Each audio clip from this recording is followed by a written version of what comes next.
فصاحت چلے آئی لے کے گلزار طیبہ کے گل کی بہت مشک بار خطابت چلے آئی حضرت والا آپ کو روبرو کوئی تھوڑا ماحول منتشر سائی سے ذرا یکجا کر لے آپ لوگ تھوڑے سے آگے آ جائیں جو پیچھے آنے والے حضرات ہیں تو پھر انہیں جہاں جگہ مل جائے گی وہ ڈر جائیں گے خاموش بچے خاموش ہو جاؤ الحمد لله الذي هدانا لهذا وما كنا لنهتدي لولا أن هدانا الله وأشهد أن لا إله إلا الله وحده لا شريك له وأشهد أن محمدا عبده ورسوله وصلى الله عليه وعلى آله وأصحابه وسلم أما بعد فأعوذ بالله من الشيطان الرجيم بسم الله الرحمن الرحيم يا أيها الذين آمنوا إنما الخمر والميسر والأنصاب والأزلام رجس من عمل الشيطان فاجتنبوه لعلكم تفلحون صدق اللہ العظیم۔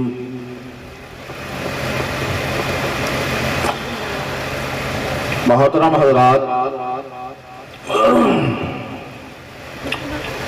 میں نے قرآن کریم کی ایک آیت آپ کے سامنے تلاوت کی ہے۔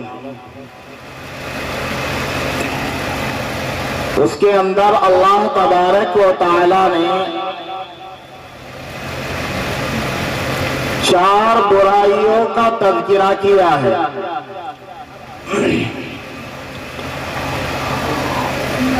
ان میں سے 2 برائیاں تقریباً وہ ہیں جو ہمارے معاشرے کے اندر ایک ناسور بن چکی ہے۔ میری کوشش رہے گی کہ میں صرف ان 2 کے اوپر بیان کر سکوں اور آپ کو ان کے نقصانات سے آگاہ کر سکوں۔ میرے عزیزوں، خاص طور سے نوجوانوں،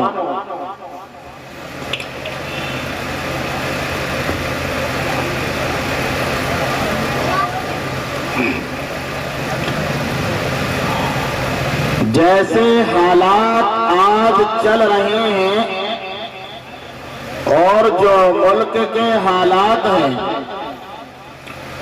اور خاص طور سے مسلمانوں کے اوپر جو حالات آئے ہوئے ہیں، اگر ہم دیکھیں تو پتہ چلتا ہے کہ ان حالات کے آنے کا جو سبب ہے وہ ہم خود بنے ہوئے ہیں، اس لیے کہ اللہ تبارک و تعالی ایمان والوں کے ذریعے سے دنیا کے اندر تبدیلیاں پیدا کرتا ہے، اس لیے کہ ایمان والے مکلف ہیں، غیر ایمان والے مکلف نہیں ہیں۔ جو فیصلے ہونے ہیں وہ ایمان والوں کی وجہ سے ہوتے ہیں۔ یہی وجہ ہے اللہ فرماتا ہے کہ جب تک دنیا کے اندر ایک ایمان والا باقی رہے گا تو میں اس دنیا کے نظام کو، ان دن اور رات کو، اس کے اندر چلنے والے ہر نظام کو یوں ہی چلاتا رہوں گا۔ سورج یوں ہی نکلتا رہے گا اور چھپتا رہے گا، چاند کا آنا اور جانا یوں ہی باقی رہے گا، دنیا کے ہر کام یوں ہی چلتے رہیں گے۔ اس لیے کہ میں ان اللہ علی كل شيء قدير ہوں، میرے حکم کے بغیر کوئی ذرہ حرکت نہیں کرتا، رب ہر چیز پر قادر ہے، رب کا حکم چلتا ہے، رب کے حکم کے بغیر اس دنیا کا ایک ذرہ بھی حرکت نہیں کر سکتا۔ تو اللہ تبارک و تعالی یوں کہتا ہے، اے ایمان والو تمہاری سلامتی پر اس دنیا کی سلامتی ہے، تم باقی تو یہ دنیا باقی، تم باقی نہیں تو اس دنیا کا نظام باقی نہیں، ایمان والا ختم تو یہ دنیا ختم، اس دنیا کا کوئی نام و نشان نہ رہے گا، قیامت برپا ہو جائے گی اور اس دنیا کے وجود کو ختم کر دیا جائے گا۔ اے ایمان والے اپنی قیمت کو سمجھ، جو قیمت تیرے پیدا کرنے والے نے تیری بنائی ہے، خدا کی قسم اگر اس قیمت کو سمجھ جاتا، اگر اس قیمت کو سمجھ لیتا تو خدا کی نافرمانی کی طرف نہ چلتا، خدا کی نافرمانی کی طرف تیرے قدم نہ بڑھتے۔ میرے عزیزو، رب فرماتا ہے ایمان والے تیرے ساتھ یہ دنیا باقی ہے تو پتہ چلتا ہے کہ قیمت ایمان والے کی ہے، پوچھ تاچ ایمان والے سے ہے، پوچھ تاچ ایمان والے سے ہوگی، اس لیے کہ اسی کے ذریعے سے تو سارا نظام چل رہا ہے، جس کے ذریعے سے سارا نظام چل رہا ہے، پکڑ اسی کی ہوگی۔ یہی وجہ ہے جب بھی ایمان والا روگردانی کرتا ہے، میرے عزیزو اگر ہم نبی کریم صلی اللہ علیہ وسلم کے زمانے سے پہلے دوسرے نبیوں کے زمانے کو دیکھتے ہیں، دوسرے نبیوں کے حالات کو اور واقعات کو دیکھتے ہیں تو ہمیں پتہ چلتا ہے، قرآن کریم بتاتا ہے کہ اب سے پہلے جب خدا کی نافرمانیاں کی ہیں تو اللہ تبارک و تعالیٰ نے عذاب بھیج کر اس قوم کو، اس امت کو ختم کر دیا ہے۔ قرآن کریم بتاتا ہے کہ اللہ کا عذاب آتا تھا، وہ چاہے پتھروں کی شکل میں آیا ہو، چاہے پانی کی شکل میں آیا ہو، چاہے آگ کی شکل میں آیا ہو، الگ الگ عذاب آتا اور ان قوموں کو ختم کر دیتا۔ تو پھر دوسرے نبی آتے، وہ دعوت دیتے، وہ ایمان کی دعوت دیتے، لیکن لوگ جب ان کو بھی جھٹلاتے، ان کی نافرمانیوں پہ اتر آتے تو اللہ کا عذاب پھر آتا اور اس قوم کو ختم کر دیتا۔ میرے عزیزو لیکن قربان چاہیے پیارے حبیب نبی کریم صلی اللہ علیہ وسلم پر کہ جنہوں نے اپنے رب کے سامنے گڑ گڑا کر، رو کر، راتوں کو جاگ کر اپنے رب کے سامنے آہیں بھر کر اس امت کو اس عذاب سے محفوظ کرا لیا اور رب سے یہ دعا قبول کرائی کہ اے میرے رب، اے میرے اللہ، میری امت پر ایک ساتھ عذاب مت بھیجنا، ایک ساتھ عذاب بھیج کر ان کو ختم مت کرنا۔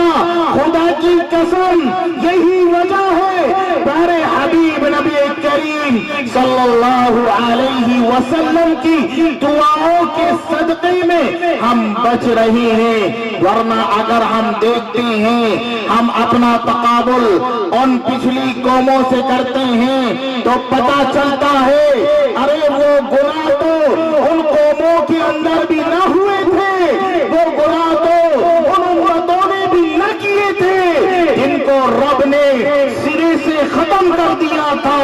جو گناہ آج ہم کر رہے ہیں، جن گناہ کے اندر یہ امت شامل ہے، اگر آپ غور سے دیکھیں خدا کی قسم رونگٹے کھڑے کر دینے والے گناہ ہمارے اندر جنم لے چکے ہیں۔ میرے عزیزو اس قوم کے یعنی ہمارے اندر ایسے ایسے گناہ جنم لے چکے ہیں کا تصور بھی دماغ کو ہلا کر رکھ دیا۔ میرے عزیزوں، لیکن پھر بھی رب نے ہمیں چھوڑ رکھا ہے، پھر بھی رب کھانے کے لیے دے رہا ہے، پینے کے لیے دے رہا ہے، رہنے کے لیے دے رہا ہے، ہماری حفاظت کر رہا ہے، ورنہ ہم اس قابل نہیں تھے کہ رب ہمیں تمام نعمتیں دے کر ہماری حفاظت کرتا۔ ہم تو اس قابل ہو چکے تھے کہ زمینیں پھٹتی اور ہم زمین کے اندر دھسا دیے جاتے۔ کیوں؟ اس لیے کہ میرے عزیزوں، میں نے قرآن کریم کی جو آیت پڑھی، اس آیت میں سب سے پہلے میرے عزیزوں گناہوں کی جو جڑ ہے، جس کے بارے میں پیارے حبیب نبی کریم صلی اللہ علیہ وسلم ارشاد فرماتے ہیں، للخمر جماع الاسم، شراب تمام برائیوں کی جڑ ہے، شراب تمام برائیوں کی جڑ ہے۔ پہلے نمبر پر شراب کو لیا ہے، اور اللہ کے رسول کی اس حدیث سے ہمیں معلوم ہوتا ہے کہ جو شراب ہے نا، یہ تمام برائیوں کی جڑ ہے۔ اور میرے عزیزوں، اس جڑ نے اس معاشرے کے اندر ایسا جنم لیا ہے کہ ہمارا تقریباً 60% نوجوان کھلے عام ہو یا پوشیدہ اس بیماری کے اندر، میں اگر قسم بھی کھا لوں تو مبالغہ نہیں ہوگا، 60% نوجوان اس بیماری کے اندر مبتلا۔ جہاں بھی جانا ہوتا ہے بات یہی آتی ہے سامنے کہ ہمارے یہاں گاؤں کے اندر اس وقت دو بیماریاں چل رہی ہیں، ایک شراب دوسرا جوا، ایک شراب دوسرا جوا۔ آپ نے پہلے نمبر پر شراب کو لائے، دوسرے نمبر پر جوے کو لائے، اور یہ دونوں بیماریاں میرے عزیزوں اس قدر معاشرے کے اندر پھیل چکی ہیں کہ جس کی کوئی حد نہیں۔ اللہ کے رسول نبی کریم صلی اللہ علیہ وسلم نے اس بیماری کو جڑ بتایا، اس گناہ کو گناہوں کی جڑ۔ میرے عزیزوں، تمام گناہوں کی ماں ہے یہ، تمام گناہ ایک طرف اور یہ گناہ ایک طرف۔ اور کیوں نہ ہو، سنو اللہ کے رسول نبی کریم صلی اللہ علیہ وسلم کی دوسری حدیث۔ اللہ کے رسول نبی کریم صلی اللہ علیہ وسلم نے ارشاد فرمایا کہ جب انسان شراب پی لیتا ہے، شراب کے نشے میں ہو جاتا ہے، جب ایک انسان شراب لے کر اور اس کا نشہ کر لیتا ہے، شراب پی کر نشے میں دھت ہو جاتا ہے، تو اس وقت اس کا ایمان اس کے سینے سے نکال دیا جاتا ہے۔ وہ شراب کی حالت میں، شراب کے نشے میں جب تک ہوتا ہے، ایمان اس کے سینے کے اندر نہیں ہوتا جب تک وہ اس شراب کے نشے سے پاک نہ ہو جائے، وہ اس بیماری سے دور نہ ہو جائے، یعنی جب تک اس کے اوپر سے وہ اثر زائل نہ ہو جائے، تب تک اس کے سینے کے اندر ایمان داخل نہیں کیا جائے۔ ایمان والو ذرا غور کیجئے، اللہ نہ کرے اگر ایسی حالت میں موت آ جائے، اگر ایسی حالت میں اس دنیا سے رخصتی کا پروانہ آ جائے، اگر ایسی حالت میں اس دنیا سے چلا جائے، تو ایمان پر خاتمہ ہوگا یا ایمان کے علاوہ خاتمہ ہوگا؟ خود غور کر لیجئے، اس دنیا سے رخصتی کائے پر ہوگی؟ میرے عزیزوں، یہ ایسا گناہ ہے جب ایک نوجوان اس کے گناہ میں ہوتا ہے، جب ایک نوجوان شراب پی لیتا ہے، جب ایک نوجوان نشے کی حالت میں ہو جاتا ہے، پھر وہ پہنچ جاتا ہے کہ وہ کچھ نہیں کر سکتا۔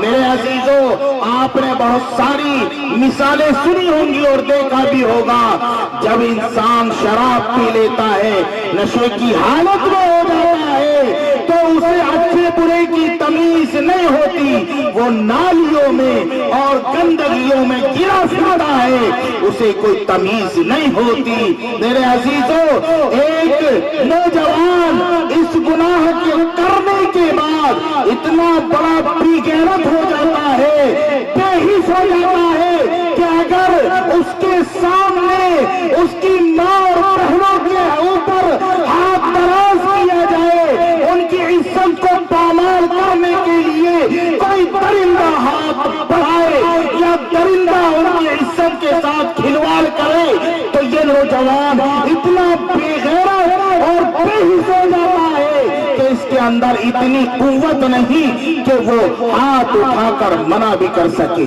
کیا میں غلط کہہ رہا ہوں؟ ایسی حالت ہوتی ہے یا نہیں اس شراب کو پینے کے بعد ایک اچھے خاصے طاقتور نوجوان؟ ایسا خطرناک گناہ ہے یہ شراب۔ ارے میرے عزیزوں، تم نے یہ لت میرے نوجوانوں کہاں سے لگائی ہے؟ ارے پاگل ہونے کا شوق تمہیں کہاں سے پیدا ہوا؟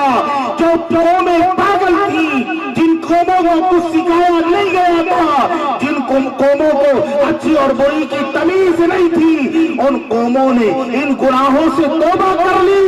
اے مسلمانوں کی نوجوانوں، تم نے کہاں سے سیکھا؟ کسی حدیث میں، کسی مولوی نے، اللہ نہ کرے قرآن میں، کہاں سے آیا یہ عمل؟ تم نے اس عمل کو کہاں سے پکڑا؟ کیا تمہیں اچھا رہنا اچھا نہیں لگتا؟ کیا تم یہ چاہتے ہو کہ تم سلامت نہ رہو؟ تو پھر دعا کرو اپنے رب سے کہ وہ تمہیں سدا کے لیے ہی پاگل کر دے، تاکہ تمہیں خرچہ کرنے کی ضرورت ہی نہ پڑے اور تم پاگل ہی رہو۔ کیوں گھروں کو تباہ کرتے ہو؟ کیوں بیویوں کو اور بچوں کو بھوکا مارتے ہو؟ کیوں ماں باپ کو خون کے آنسو رلاتے ہو؟ ایک مرتبہ پاگل ہو جاؤ گے، ان سب کو تسلی ہو جائے گی، وہ اپنے حالات کو سدھار لیں گے تمہارے بغیر۔ پورے معاشرے کو، اے میرے نوجوانوں، پورے معاشرے کو تم نے تباہ کیا۔ کیسے سمجھایا جائے؟ ہر جگہ کی یہ شکایت ہے۔ نوجوانوں، کون سی زبان سے، کون سے عمل سے تمہیں بتایا جائے کہ یہ غلط ہے، یہ غلط ہے؟ کس چیز کا حوالہ دیا جائے؟ قرآن سے بڑا حوالہ بھی کوئی آ سکتا ہے، حدیث سے بڑا حوالہ بھی کوئی ہو سکتا ہے کہ جس کو بتا کر تمہیں سمجھایا جائے اور بتایا جائے کہ تم اس گناہ سے رک جاؤ، یہ گناہ صحیح نہیں۔ میرے عزیزوں، میں ایک واقعہ سناتا ہوں، ایک نوجوان کا۔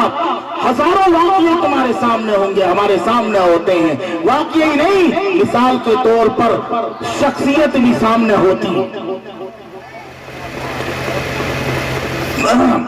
جہاں میں رہتا ہوں کٹلہ میں، وہاں ایک شخص تھا، چارپائی بھی پڑا رہتا تھا، اور اس کی کنڈیشن یہی تھی، حالت یہی تھی کہ بدن پر گوشت رام کی کوئی چیز نہیں تھا، کھال کے اوپر، ڈھانچے کے اوپر، ہڈیوں کے ڈھانچے کے اوپر گویا کہ کھال لپیٹ دی گئی ہو، یہ حالت ہو چکی۔ ایک دن میں ادھر سے نکل رہا تھا، اس نے کہا مفتی صاحب میرے پاس بیٹھ جائیں 2 منٹ۔ میں نے سوچا چلو بیٹھ جاتا ہوں، عیادت بھی ہو جائے گی۔ میں ان کے پاس بیٹھ گیا۔ اس دن میرے ساتھ کوئی نہیں تھا اور ان کے پاس بھی کوئی نہیں تھا۔ وہ کہنے لگے مفتی صاحب آپ کو کیا لگتا ہے؟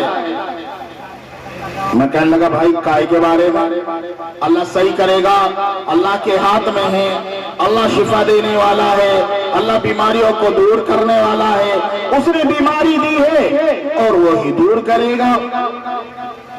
وہ کہنے لگا مفتی صاحب یہ بیماری نہیں ہے۔ میں کہنے لگا بھیا اور کیا ہے؟ اگر بیماری نہیں ہے تو پھر کیا ہے؟ وہ